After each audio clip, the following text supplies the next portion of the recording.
সরকারি চাকরিতে প্রবেশের বয়সসীমা স্থায়ীভাবে বৃদ্ধি পেলেও অর্থাৎ তাদের বয়স ৩২ থেকে ৩৫ পর্যন্ত যে কোনো একটি হতে পারে, কিন্তু অবসরে বয়সসীমা নিয়ে রয়েছে দুঃসংবাদ। এই সংক্রান্ত বিভিন্ন রকম পত্রপত্রিকা বিভিন্ন রকম প্রতিবেদন প্রকাশ করে। আপনারা যেটা স্ক্রিনে দেখতে পাচ্ছেন, এই সংক্রান্ত বিস্তারিত তথ্য জানাবো আজকে ভিডিওতে। প্রিয় ভিউয়ার্স, আজকে নতুন ভিডিওতে সবাইকে স্বাগত জানাচ্ছি। আপনি যদি আমার চ্যানেলে নতুন হয়ে থাকেন তাহলে এরকম গুরুত্বপূর্ণ ভিডিওর আপডেট পেতে চ্যানেলটি সাবস্ক্রাইব করে রাখুন। ভালো লাগলে লাইক কমেন্ট করুন আর সম্পূর্ণ ধারণা পেতে পুরো ভিডিওটি না টেনে দেখুন।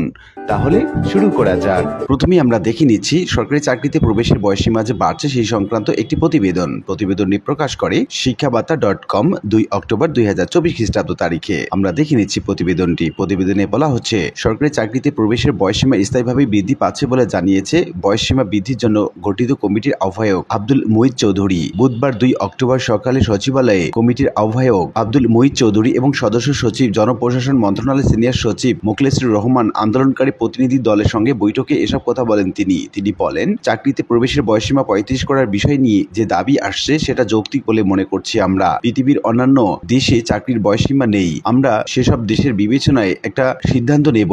আগামী 7 কর্মদিবসের মধ্যে সিদ্ধান্ত জানানো হবে। তিনি আরো বলেন, তারা চাকরির বয়সসীমা ৩৫ করার দাবি তুলেছে, তবে সেটা কত বছর হবে তা নিয়ে আলোচনা করে সিদ্ধান্ত নেওয়া হবে। কারণ বয়স যেটা বাড়বে তা নির্দিষ্ট সময়ের জন্য হবে না, হলে তা স্থায়ীভাবেই হবে। 5 বছর পরে আবার তা পরিবর্তন হবে সেটা ঠিক না। মন্ত্রিপরিষদ বিভাগ থেকে প্রজ্ঞাপন জারির পর জনপ্রশাসন সংস্কার করে কাজ করবে। এর আগে সরকারি চাকরিতে প্রবেশের বয়সসীমা বৃদ্ধির যে আন্দোলন চলছে সে বিষয়ে একটি কমিটি গঠন করেছে সরকার। এই কমিটির প্রধান কাজ হয়েছে সাবেক সচিব আব্দুল মুহিত চৌধুরীকে, যিনি জনপ্রশাসন সংস্কার কমিশনের প্রধান। কমিটির সদস্য সচিব জনপ্রশাসন মন্ত্রণালয়ের সিনিয়র সচিব। উল্লেখ্য, সরকারি চাকরিতে প্রবেশের বয়সসীমা ৩৫ করার দাবিতে দীর্ঘদিন ধরে আন্দোলন করে আসছেন একদল চাকরি প্রত্যাশী। ছাত্র জনতার আন্দোলনের মুখে দেশের রাজনৈতিক পট পরিবর্তনের পর কয়েক দফায় কর্মসূচি পালন করেন তারা। এখন আসা যাক অবসরে বয়সসীমা নিয়ে যে দুঃসংবাদ সে বিষয়ে। আপনারা একটু খেয়াল করলেই দেখতে পাবেন যে বয়সসীমা বৃদ্ধির ব্যাপারে বিভিন্ন রকম কমিটি হয়েছে, কমিটির বিভিন্ন রকম কার্যক্রম হচ্ছে এবং সেই সঙ্গে বিভিন্ন রকম